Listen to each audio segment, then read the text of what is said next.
when you come out of a long-term relationship and you're freshly single, you are like, "What the heck do I do?" This is the trenches. You know what?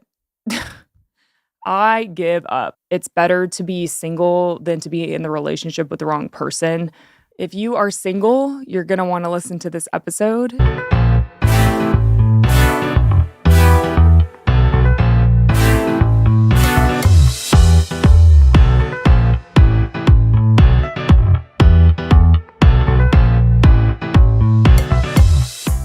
What is up, you guys? Welcome to the Talk More with Lore podcast. I'm so glad you're here. If this is your first time, welcome. This is a podcast where we kind of talk about really all things fitness and health, but today we're going to take more of a advice route. I've gotten a lot of questions about my relationship and singleness and just kind of my season of singleness, and I figured it'd be a great opportunity to kind of dive into that because personally, I like talking about these types of topics more than I do nutrition because that can just be kind of boring, and I can only say so much about that on a podcast.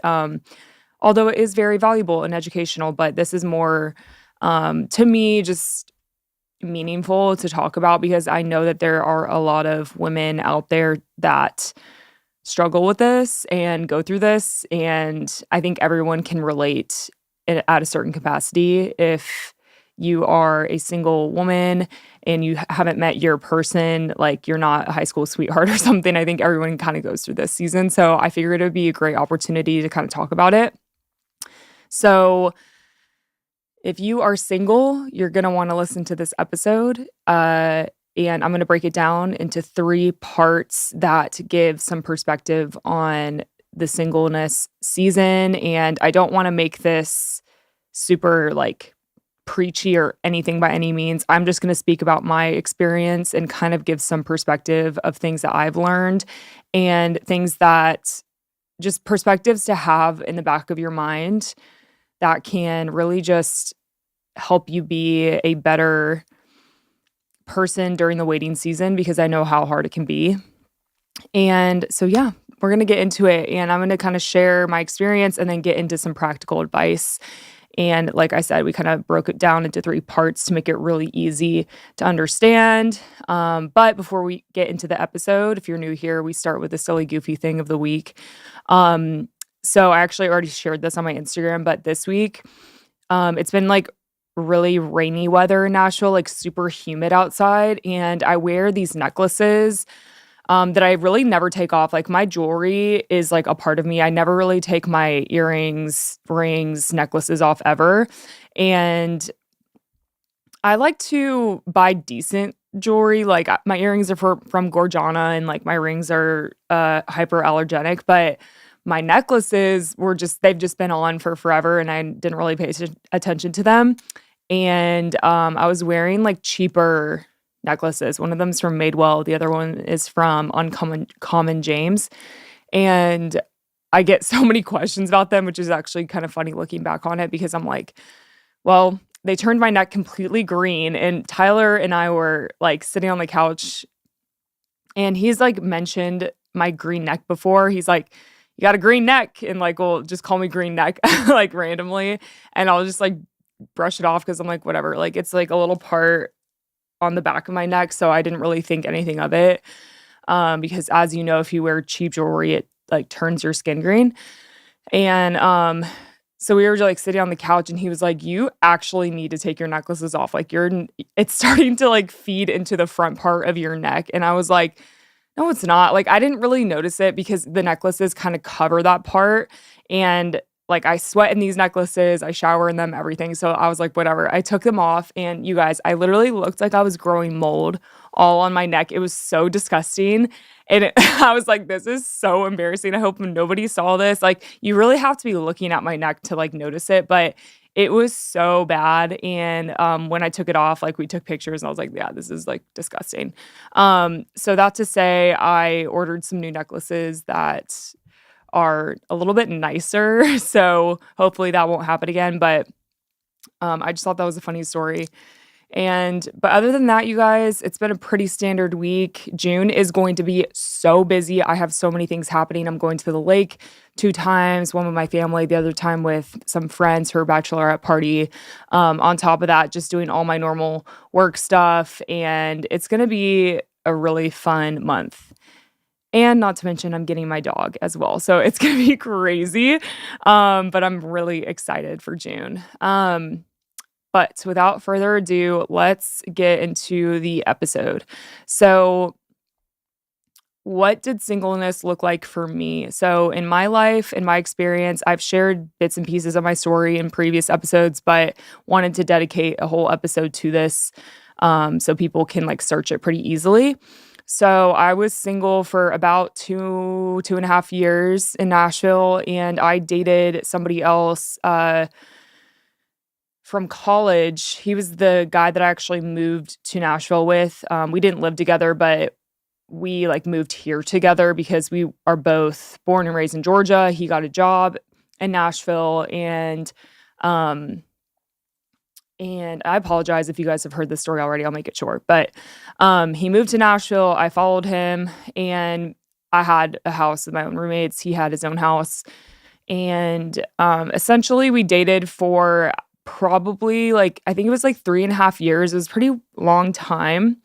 And I really just felt like he wasn't my person. I just didn't really have anything else to put my finger on other than I didn't feel peace in my heart about the relationship. He was a great guy. He was super good to me. He was super nice. Um, but I just didn't feel like he was my person in a lot of ways. He didn't really bring out like uh the best version of myself. Like I feel like I really needed somebody to complement my personality and be adventurous with me and share the same like desires. And so like I think the deep core values were there, and he was certainly very kind and had a relationship with God, but there's just some things that I just didn't feel like I don't know. And actually, I'm going to pull in some other things that I've learned from a Mel Robbins podcast into this podcast that kind of like tie into this topic.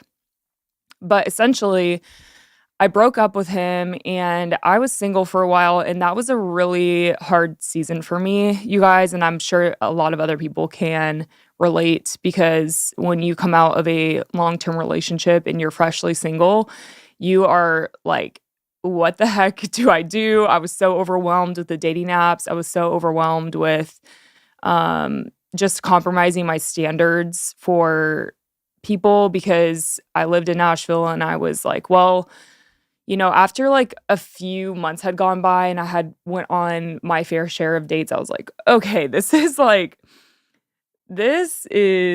the trenches. Like this is going to be really hard to find somebody that meets my standards because I had a list of standards, and I was like, and I think at first my standards were like, okay, he has to be 6'3" and da da da da da. Like I had a lot of like, I guess, physical standards too, because I was really picky about that. But I also really wanted him to have like a really strong character, strong faith, like outgoing, funny, all these like different things, ambitious, passionate. And the list goes on.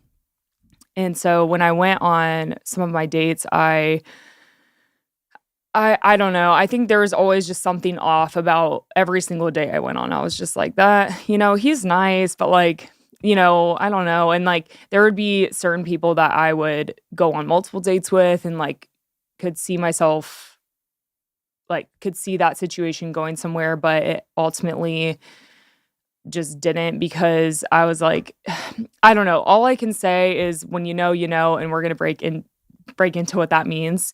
But I think I reached a point where, there were those thoughts that I was having.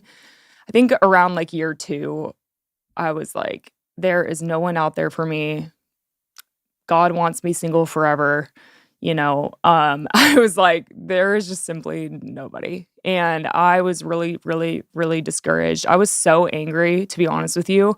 I would go on these long walks and I would just like cry out to God and pray and just be angry, honestly, because I was so frustrated with the guys I was meeting and it was always like something was missing. I think like the dating scene in Nashville is kind of tricky because y- there are a lot of guys that just want to hook up, and I wasn't trying to do that. And there are a lot of guys that are just going out and going to the bars. And there are certainly guys out there that are not that way. They are harder to find though. And that's why I was discouraged because I was like, maybe I'm just in the wrong city. Like this is just not aligned with like what I need.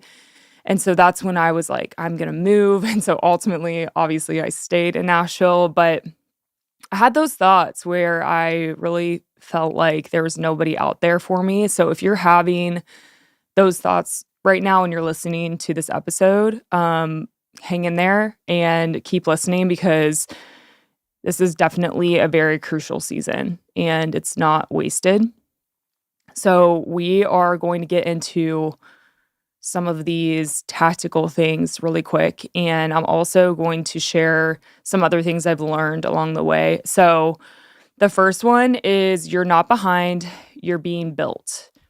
And singleness isn't a setback, it's sacred, where it's a space where God builds things in your life that a relationship never could. And a lot of times, what happens when you jump into a relationship or if you are, I don't know, compromising your standards, it's really just in the end, it's going to lead to more destruction and set you back even longer because it's better to be single than to be in the relationship with the wrong person. 1,000%. Always that is like, because you don't want to get into a relationship with the wrong person just because you're scared of being single. Because then in the end, you're going to reach like 10 years down the road and be like, I've made a terrible mistake. I wasn't honest with myself. I didn't want to go through the lonely season and I just jumped into this relationship. And now I feel like I'm stuck and I have a regret of doing this. And I think what I learned is just being really like brutally honest with yourself. Like look internally and be like, is this relationship really right for me? And if the answer is if you have that feeling, you're like, I can make it work, but you just know deep down, you're like, it's just not right. And I don't know why. Listen to that because you are probably right. Like if you think deep down that it's not right, it's probably not right. And essentially that is the lesson I learned from my last relationship because again, that was what made the breakup so hard because there was absolutely nothing wrong with my relationship with my ex. He was a really great guy on paper. It just wasn't right. And that's what made it really hard for me to make the decision. I went back and forth, back and forth, back and forth. I was like, why would I like this doesn't make any sense like for me to do this, but I just feel like God is telling me to because I would wake up with extreme anxiety about it. I would have trouble sleeping. Like I just didn't feel peace in my heart about our relationship. And so I guess like just paying attention to your gut is like always going to be correct because that's what I did and it certainly was right and I can see now very clearly why God was like trying to press on me. Now, like looking back on that situation, it's so clear. And so, yeah, so one thing I was kind of listening to in the Mel Robbins podcast was the 80-20 rule, which essentially is this rule where you look at someone and let's say you're in a relationship and you're trying to decide if this person is right for you or not.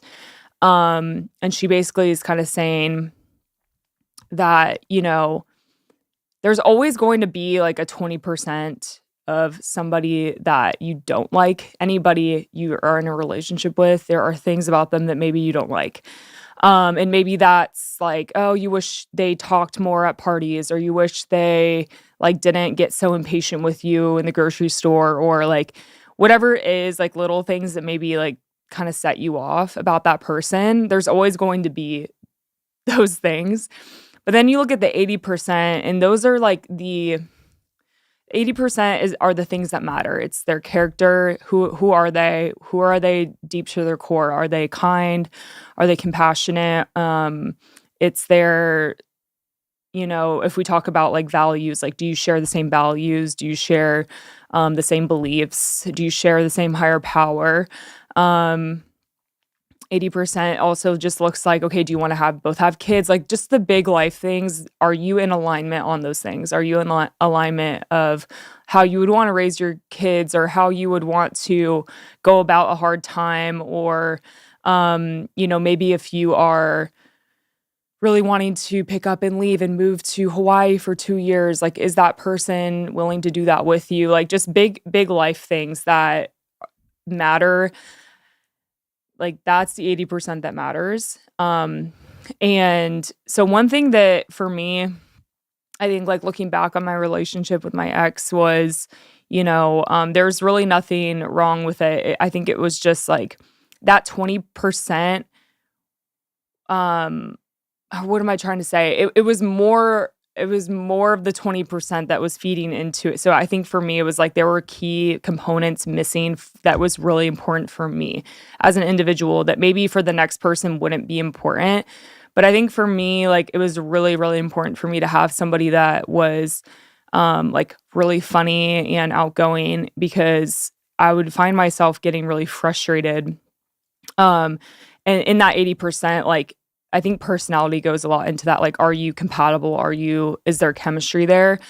That was the last thing I was missing. So like character, chemistry, and like purpose or calling, your higher power. That's the third one.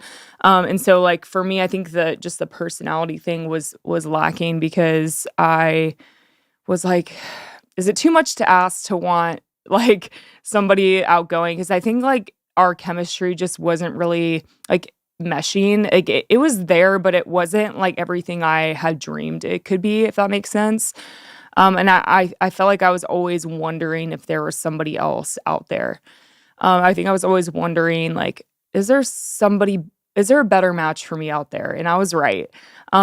Because uh personality is a big thing. You gotta want to like to be around that person. And there were just moments where I felt like I would sit in my relationship and just get frustrated with him for really no reason. It was just because of how he was, because that was his personality. He was just more quiet, and he didn't voice his opinions or his thoughts, and that really bothered me.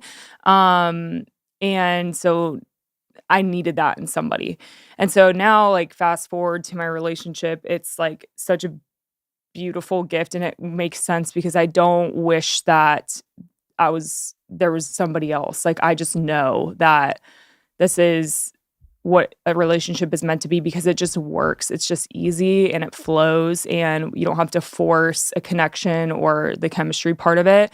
And of course, like, all the other elements are there too. Yes, there are things that, like, little things that bother me about Tyler, but that's not like a deal breaker, because you shouldn't break up with someone if it's like something silly and small, because like you got to pay attention to the big things that matter. And those three things, character, chemistry, purpose, are really all that matters. Because the little things are just what makes a person unique, and you have to embrace the person's imperfections too, to love somebody. And so I think, like, having gone through my singleness period, talking about just that season of the waiting room was so uncomfortable for me, but I kind of went through all the stages, I guess you could say, of like denial, where I was like, I'm never gonna find anybody, like, this sucks. I was so mad. I was so frustrated at the way that guys wouldn't, like, they would either lack of pursuit, like, wouldn't give a crap about me and would drag me along, like, with a string, or the other side of it were just way too much, way too soon, got the ick, all that sort of stuff, denial. But then towards the end of it, I think I reached a place where, I was really able to embrace it and develop my emotional maturity, deepen my faith, and also just got really comfortable with being alone and not as insecure about it. I certainly went through waves of insecurity and loneliness for sure. I think I just embraced that season because I knew, like, for whatever reason, it was happening a lot longer than I thought it would, to be honest with you. I was like, "What in the world is happening?" Like, I was on the apps for a little bit. I really felt passionately about that. I was like, "I do not feel like I'm gonna meet somebody on an app." Like, so that was kinda short-lived, and then, I don't know, so, like, after, like, going through that, the app season and everything, I just really learned to, like, be confident in my independence and, um, cultivating community and joy outside of a relationship because at the end of the day, like, your identity is not found in being a wife or being with somebody else. Like, I feel like so many times we can put our happiness and joy into something like that, and as we all know, like, nobody can fulfill us. Nothing on this earth will, and I know that's, like, so much easier said than done because certainly I feel now that I am in a very healthy relationship, I feel like my life is just enhanced. It's, like, better with Tyler in it truly because I feel like he teaches me so much every day about God, and he just makes me better, and, um, he just complements my personality so well. So, like, I do believe that, that is how it's intended to be, and God created relationships for that reason.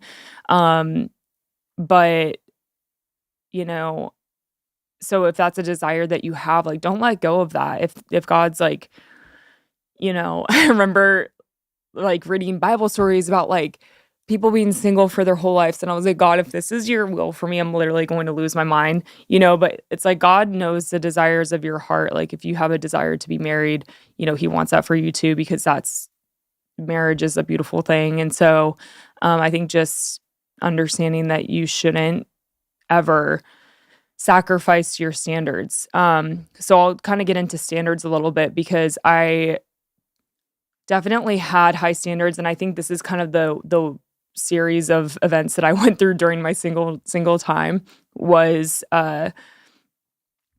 like, that denial phase, kinda just, like, dating whoever, having that list where I did have a very long list of, like, qualifications, I guess you could say, of, like, physical attributes, but then also, like, personality attributes, but also faith attributes, like, it was a extensive list, you guys, and I know that other girls have this, and that's a great thing. You guys everyone should have a list of standards as someone that they want in somebody, but I think what I would encourage you to do is just focus more so on the inner part because I had a whole page of stuff that I was like, "I need this person to have, these attributes, like, within their personality and character because I know that that's what I need because I didn't have that in my last relationship."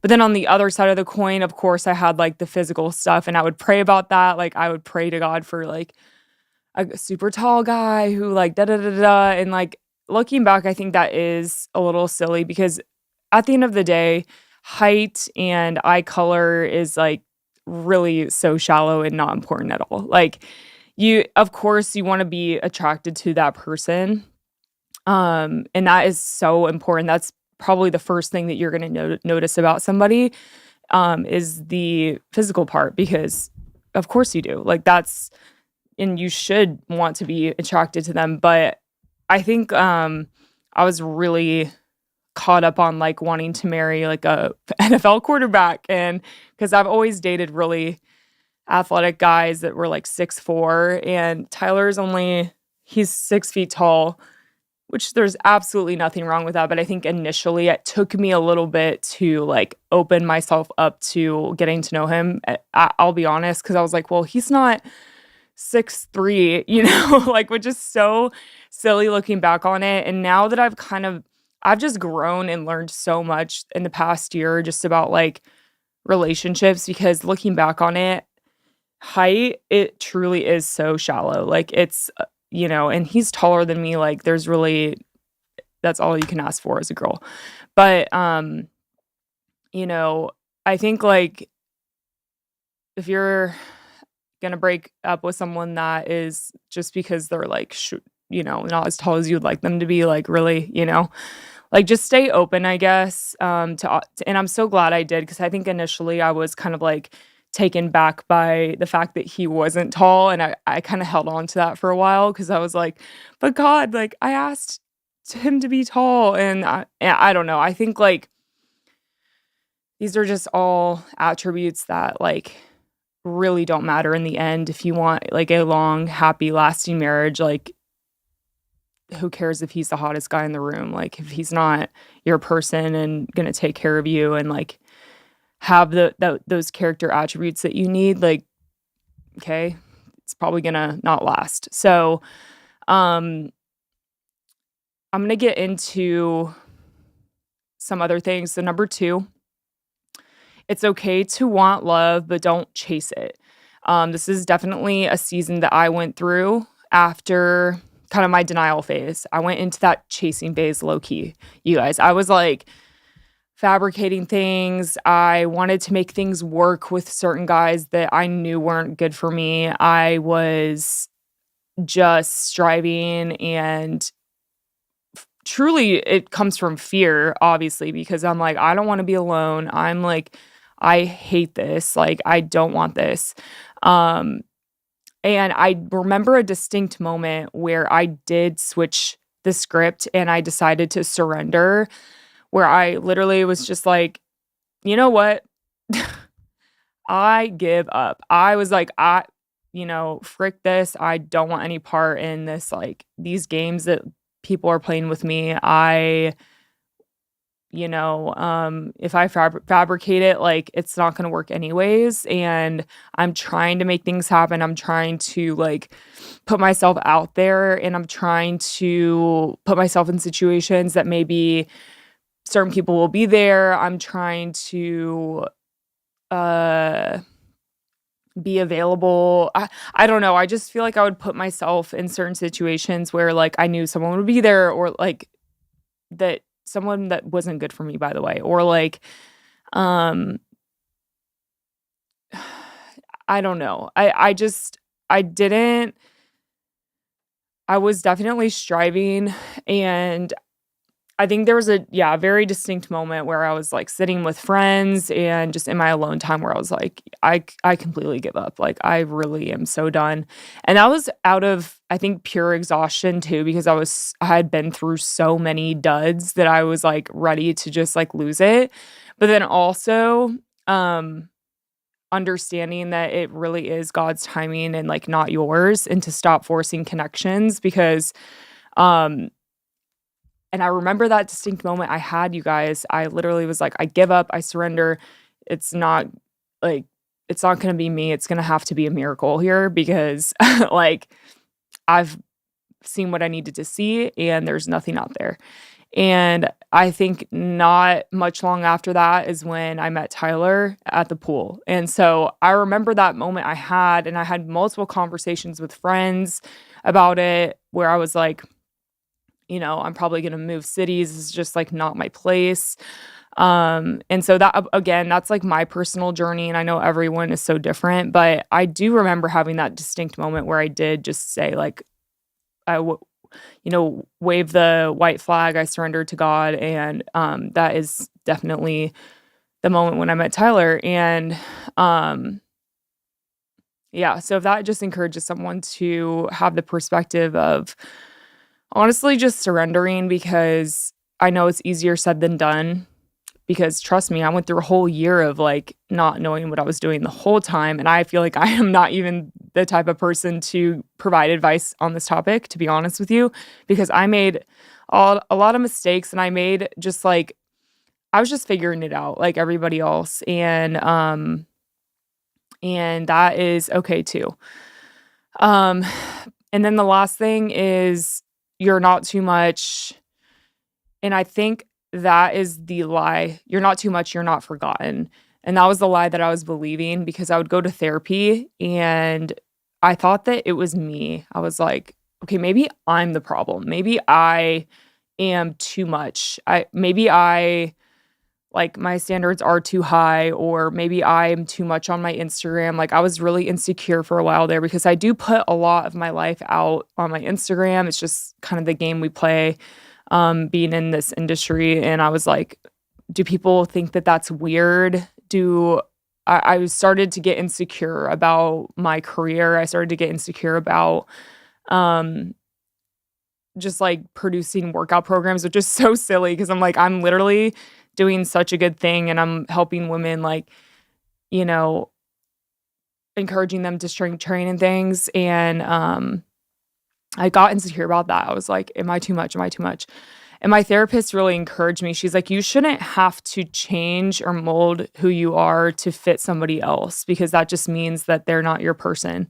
And it means that they're not meant for you anyways. And if they think that you're too much, then that's their problem. They're not, obviously, unless you're like actively trying to hurt somebody else, like, yeah, you're probably the problem. But like, if you just keep doing you and you are um walking your path and you are confident in that path and you are just like figuring it out and trusting, like that's all you can do. And that's what I was doing. But I did get insecure because I really was like, it's been a long time coming and I'm not having any luck.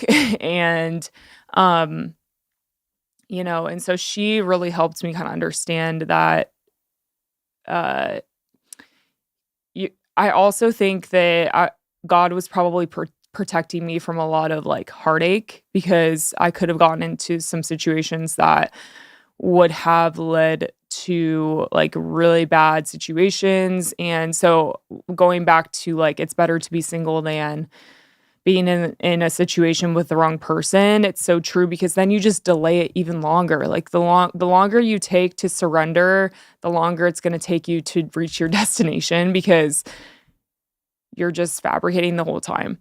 And yeah, I definitely had those feelings of like, oh, I'm too independent, I'm too this, I'm too that.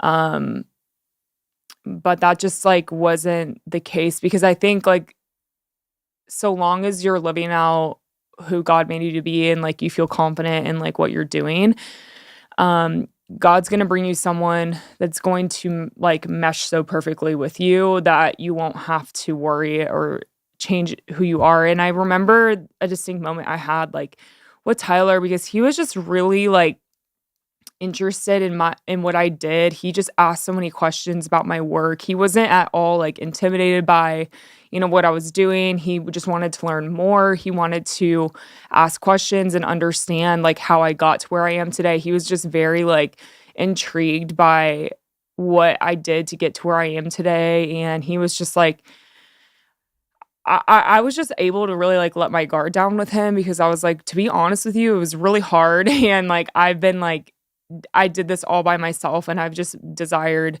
to have like a partner alongside me the whole time, but I've just done it on my own, and like I'm sick of doing that. And we just had some really like intimate conversations about that too, because I was but it just meshed so well, because he was like, wow, like he just really understood where I was coming from, and he had gone through like similar situations in the past, not regarding his career, but in other things that we just like connected on.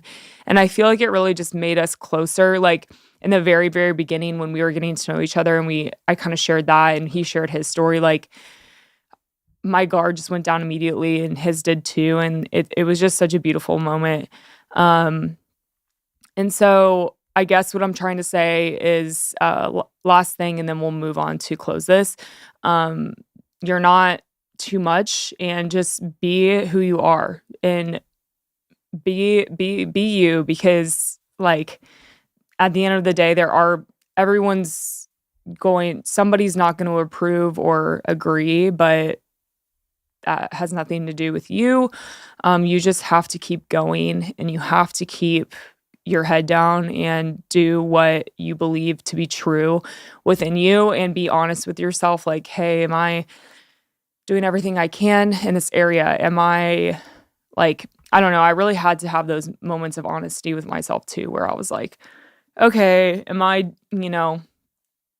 I really had to like listen to my gut. And when I made those slight tweaks with like the standards list or whatever it was, like I think that's when I was able to really surrender. And I will I don't want you to take away from this like, oh, I need to lower my standards, because that's not at all what I did. I stuck to that list of things that I needed in somebody, and I did not back down. I was like, and trust me, I had moments where I was like, well, forget the list, I'll take anybody I can find. And that was certainly a lie. And I'm so glad that I didn't do that, because again, like that list of things that you have that you need in somebody are important, and you should pay attention to those, and you should write those out, and you should never back down from those standards ever, ever, ever, ever. But I think more so what I'm talking about is just the physical stuff. I'm not saying that you should just forget somebody's looks, because that is so important. But I am saying not to be so nitty gritty about it, because I certainly did that, and that's just going to get you nowhere, because it's just not how it works, and that's not how a lasting relationship works. So, the last thing I'll say is acceptance over resistance. So, I guess just accept the season. Literally, the biggest thing I've learned in therapy, and the biggest thing I've learned over the years, is literally to just accept where you are, because the more that you fight it, and I'm not even talking about singleness, like I'm talking about every single thing in life, every single avenue. Maybe you're listening to this episode and you are in a really happy relationship, but maybe you are like going through a really hard time elsewhere.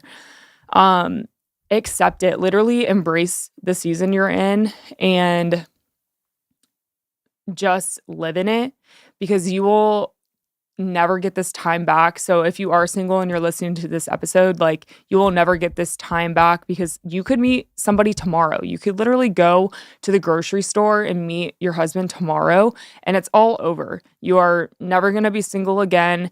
And there are things that you're going to miss about this season. There are things that you're going to miss about being independent and being able to do whatever you want to do without having to ask somebody else or involve somebody else. Like there are moments where I miss that. Like I could get up and go and do anything I wanted without letting somebody know what I was doing. And that's like a really valuable thing to have. So there are pros and cons to every season. And so I guess it's just such a beautiful thing when you can accept where you're at, because as soon as you stop fighting and stop resisting what season you're in, the more happier you're going to be. And I believe the faster it's going to come to you, because then as soon as you accept what your path, doors will start to open, and your life is going to change before your eyes. And that's what happened to me. And I try to, the best I can, apply this to every season of my life, whether it be like in my career or just a hard season, because I know that it's not going to last forever. And I know that it's making me stronger, and there's something on the other side of it. So, yeah. And it can be really hard to hold on to your timeline. And I think that goes for every season and every person in a different capacity. It's like you have a timeline in your head of when you want things to happen. And that can be hard, because you look around and you're like, well, I'm so behind on XYZ areas of my life, and everyone I know has reached their potential.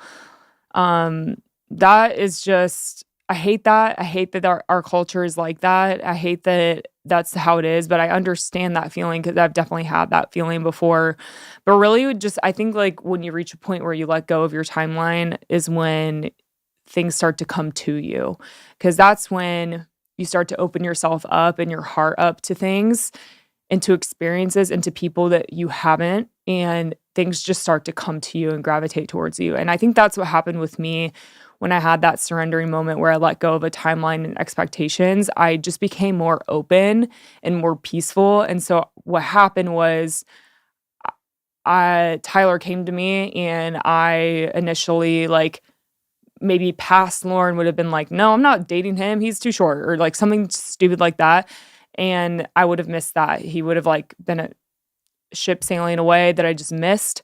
But I'm glad that I was able to just like grow up and kind of just understand that it's just not important. So that is my advice to you. I hope that you guys like this episode. I feel like I rambled on and was super chaotic, but I hope it made sense. I hope you liked it. Please let me know if you want to hear more about this. And also, if you have any like ideas or topics, I always love to hear from you guys and read all your DMs. So please let me know what you think. But I will see you guys next week. And I hope you have a great rest of your day.